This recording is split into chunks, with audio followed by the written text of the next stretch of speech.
apakah kerja itu ibadah? Baru tercatat sebagai ibadah. Begitu kita mau turun dari rumah, kita langkahkan kaki kanan, kita baca doa keluar rumah, Bismillahi tawakkaltu 'alallah, la haula wala quwata illa billahil aliyil azim. Maka bapak-bapak yang keluar rumah mencari nafkah untuk anak istrinya, setiap langkah kaki, tetes peluh keringat, hembusan napas, detak jantung kedipan mata, tercatat sebagai pahala di sisi Allah Subhanahu wa ta'ala. Jadi niatkan itu, jangan lupa. Tapi tentu yang tercatat sebagai ibadah itu kalau kita kerjanya mencari rezeki yang halal. Kalau beli togel, wah itu tidak tercatat sebagai pahala. Jadi ternyata bekerja itu adalah ibadah. Yang wajib kerja, ini bapak-bapak, ibu-ibu wajib nyari nafkah. Nah, ibu-ibu tidak wajib nyari nafkah. Sekarang ibu-ibu itu banyak curhat sama saya. Pak Ustadz, kata dia, saya ingin menceraikan suami saya. Kenapa Bu mau diceraikan? Pemalas. Dia di rumah aja, saya yang disuruh kerja. Pulsanya saya yang belikan, rokoknya saya yang belikan. Dia tidurnya nanti jam 10 baru bangun. Pas bangun marah-marah, mau minta air kopi, minta makan. Nggak betah, saya nggak kuat, saya mau ceraikan dia Pak Ustadz. Kalau ada laki-laki model begitu Pak, sunat sekali lagi, kasih ke bebek. Mempermalukan jenis kelamin laki-laki. Apa Ustadz, istri saya kan sudah rajin kerja, jadi saya tidak usah kerja lah. Serajin-rajinnya istri, dia bukan pencari nafkah, dia cuma membantu suaminya. Ingat itu, dia hanya membantu statusnya, bukan pencari nafkah. Yang pencari nafkah nih bapak-bapak semuanya, sehingga wajib hukumnya. Jika tidak dikerjakan berdosa, akan dituntut di hadapan Allah Subhanahu wa ta'ala nanti di akhirat. Makanya harus cari nafkah dan pastikan halal. Jangan sampai memberi anak, istri makanan-makanan yang haram. Nah, itulah ibadah yang pertama, namanya ibadah badaniyah, yaitu ibadah badan. Ibadah badan ini tidak terbatas Bapak Ibu, jumlahnya banyak sekali. Bu, Ibu, ada suaranya Ibu?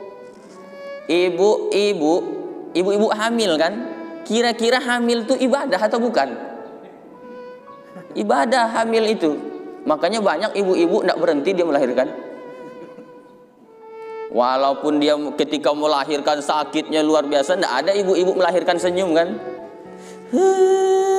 Keluar dong, tidak ada begitu.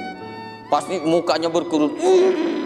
Sakit, pokoknya tidak mau lagi melahirkan, tidak mau lagi melahirkan. 6 bulan setelah itu lahir lagi anak. Bu, kok banyak anaknya? Ibadah Pak Ustadz. Gitu.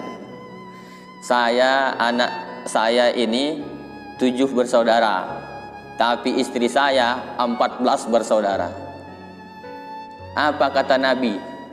Hendaklah kalian perbanyak anak. Nanti di akhirat aku akan bangga ketika yang paling banyak adalah umatku. Coba.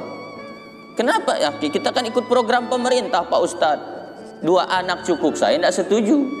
Saya lebih setuju 2 istri cukup. Coba lihat orang barat, ada dia KB orang barat. Yahudi KB dia. Enggak. Kita nih yang disuruh KB aja. Cina-Cina enggak KB, dia banyak anaknya itu. Nah, ini kita wallahu alam. Mengatur keturunan boleh, tapi memutus keturunan haram hukumnya dalam Islam. Nantilah kalau anak saya udah SD baru dapat anak lagi, boleh. Namanya mengatur, ya boleh KB hukumnya. Walaupun tidak haram, boleh status hukumnya.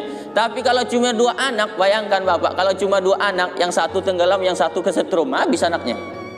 Coba kalau anak Bapak 14, satu tenggelam masih ada. Kalau anaknya 14, satu tenggelam masih ada 13. Yang kedua lagi nanti tersetrum listrik masih ada 12. Makanya banyak anak itu luar biasa, banyak rezeki dulu. Sekarang banyak anak banyak masalah. Kelas 1 SD udah minta dibelikan HP. Betapa tidak adilnya Allah kalau ibu-ibu hamil itu bukan ibadah. Bapak tidak pernah kan merasakan hamil? Coba kalau mau merasakan hamil, pulang dari sini nanti cari buah kelapa yang kira-kira beratnya 2 kilo. Ikat di perut kemana-mana bawa. Selama 9 bulan 10 hari, tidak usah dilepas. Mau tahu sakitnya melahirkan, pulang dari sini cari buah kedondong, telan bulat-bulat. Keluarkan bulat-bulat. Gimana sakitnya melahirkan itu? Makanya Umar bin Khattab ketika istrinya marah, merepek, diam aja Umar bin Khattab. Istrinya merepek, diam aja Umar bin Khattab. Padahal itu Umar bin Khattab itu, Pak, setan saja takut sama dia. Masalaka Umar fajan kotu illa salaka syaiton fajan khairu fajika, kata Nabi. Umar, kalau kau lewat di depan jalan sini, setan akan lari cari jalan lain karena dia takut berjumpa dengan kau. Tapi Umar yang setan takut sama dia, dimarahi sama istrinya, diam dia, tenang. Apalagi lah bapak-bapak yang seperjalanan sama setan, tidak mau dimarahi sama istri. Begitu ditanya, wahai Umar, iya, kenapa kau dimarahi sama istrimu, kau diam saja? Aku menikmati merepeknya itu, kata dia. Kubandingkan merepeknya dengan kebaikannya selama ini. Dicucinya makananku, dicucinya pakaianku, dimasaknya makananku, dilahirkannya anakku bersimbah darah meregang nyawa, disusukannya. Kubandingkan dengan merepeknya tadi itu, belum ada apa-apanya. Makanya Umar bin Khattab sangat menghormati istrinya. Kata ibu-ibu di belakang, inilah ceramah paling bagus nampaknya. Cuma sayang lakiku ini tidak datang.